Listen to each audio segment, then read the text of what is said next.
ব্রাহ্মণ বংশে জন্মালেই ব্রাহ্মণ নয়, কর্ম এবং গুণ অনুসারেই ব্রাহ্মণ হয়।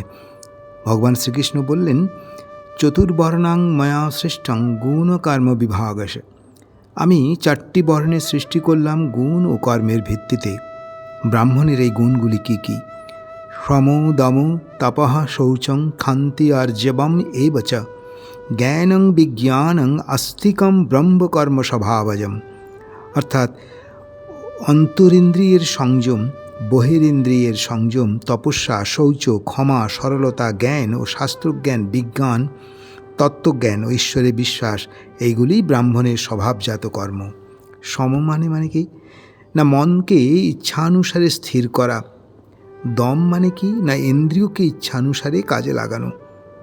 তপ মানে নিজ ধর্ম কর্মপালনে কষ্ট হলেও তা প্রসন্নতার সঙ্গে স্বীকার করা।